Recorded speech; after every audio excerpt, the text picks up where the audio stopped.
sino-sinong involved sa korupsyon. May corruption dito, whether you like it or not. Meron po, ang laking discrepancy. Mag-imbestiga po kayo, dapat may managot.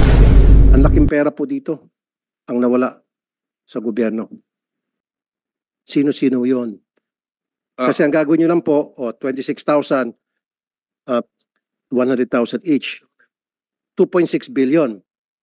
Tapos 4,000 lang yung baril na, di ba kapalit yan baril, di ba?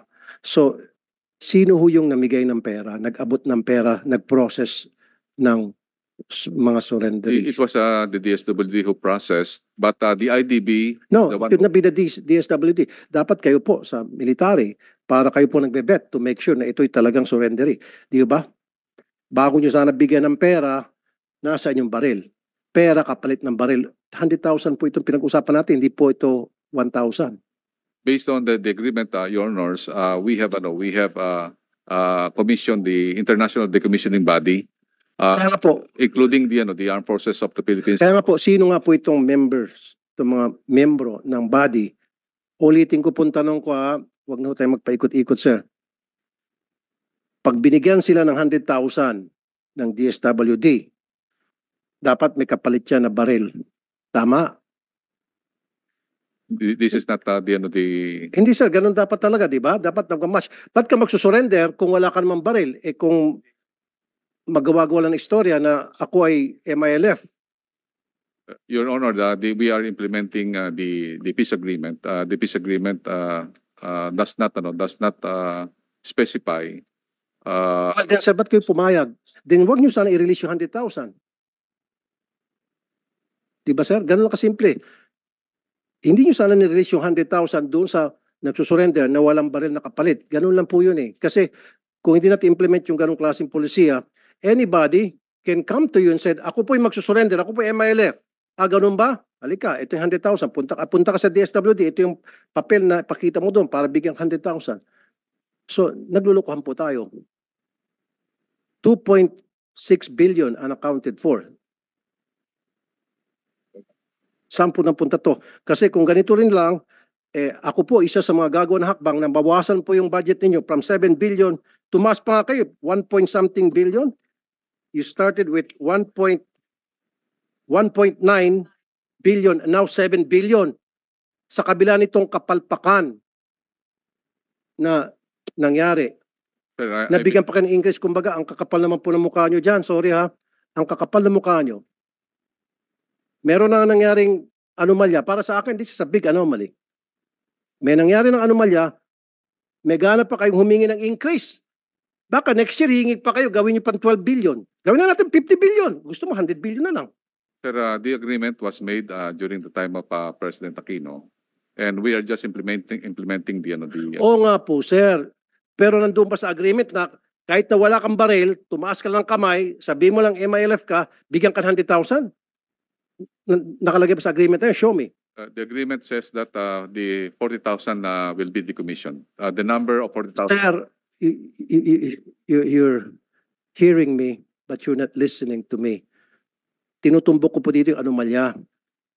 Kasi po, di ba, pag nag-surrender yung isang MILF, na-decommission na siya, anong patunay na siya ay member ng MILF? Ang isang patunay dyan yung baril para mabigyan siya ng cash assistance na 100,000 pesos. So therefore, pag may pupunta sa inyo dyan, nagsabi MILF, surrendery ako, nasaan yung baril mo? Alam naman ang pupunta sila, may dala-dalang batuta lang o may dalang gulok. MILF ako, itong armas ko, gulok. Itong 100,000, hindi man siguro ganun po, di ba? Common sense lang po yun.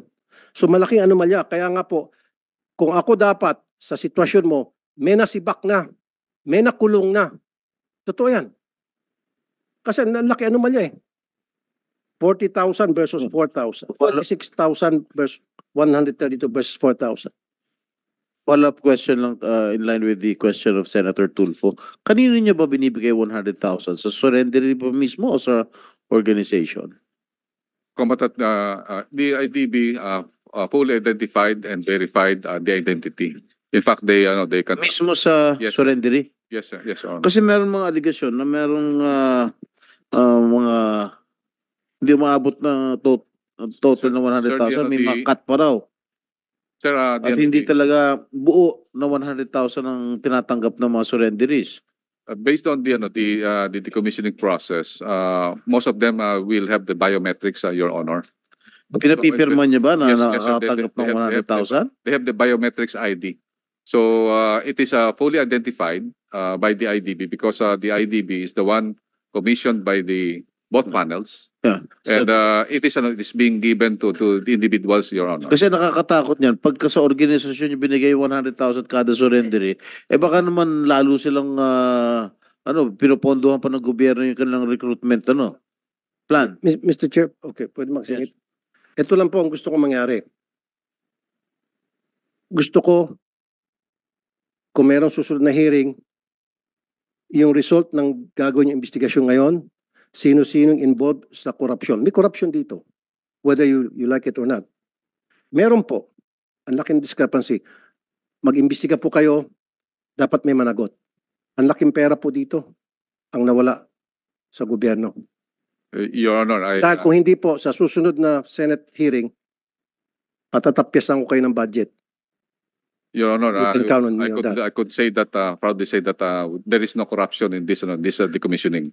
We are just following the agreement. Sir, Do not tell us that we are corrupt. I'm not saying you are corrupt. What I'm saying here is, meron pong mga tao dyan sa loob ng inyong organization. I'm not saying you are corrupt. I'm saying there are people there that are not doing their job or maybe they're involved in corruption. Because if they're not involved, common sense lang po ito, Secretary Galvez. Pag nagsabi ka ikaw ay combatant, di ba combatant meaning, meron kang baril. So kung meron kang baril, isusurrender mo yung kapalit ng 100,000. Your Honor, the categories of the firearms is not only individual firearms. We have also cruiser weapons. That cruiser weapons, meron po yung mga 5 o 6 po yung tao na. Then sana magmamatch pa rin. Isama mo na yung machine gun, isama mo yung cruiser weapon, kung ano pa mga weapon, kasama na dapat din. But I definitely take offense, Senator, that you are already telling us that there is a corruption. I believe that is not a correct accusation to us. Well, sir, I'm sorry. I'll stand by what I said. Meron pong corruption dito. Masaktan ka, I don't care. I'm talking on behalf of the taong bayan. Kasi nga, sir, very clear ng discrepancy dahil kung hindi po, kung hindi po talaga, kung wala po talagang korupsyon dito, sana nagmamatch tong numbers. Hindi po nagmamatch eh. At saka isa pa, dapat nag-imbestiga na kayo dati pa. Pinaliwanag nyo sa amin yung discrepancy. Ano nangyari? Yun lang po yun eh. Your Honors, Kasi we're talking of hundreds of thousands, may mga allegation pa nga, hindi nga natanggap daw yung pera. Your Honor, we are there. We are validating all Then prove to us na walang korupsyon. Then sabihin nyo sa amin bakit ganito kalaking discrepancy. Pag napaliwanag mo ng maayos, then babawiin kong sinabi ko rito. Your Honor, Mag-apologize pa ako sa iyo. Pero unless hindi mo ba ipaliwanag, then I'll stand by what I said, may corruption. Your Honor, the commissioning body is an international body that really facilitated the decommissioning. International bodies facilitating, pero sino nag-release ng pera? Tayo, Pilipino. DSWD nag-release ng Yes, pera. but To the recommendation of the body, kung ano may body sinasabi nyo. actually the body will not say that the individual is already validated. Considering that international body is those are experts from I know, sir, but the only, you're in the military, right? Define combatant. Define combatant. combatant can be the actual Yes. individuals Yes. holding the firearms. Holding firearms. So, ibig sabihin, meron siyang firearms. Yes. So your definition, galing sa'yo, your definition of combatant is someone holding a firearm. Yeah, yeah.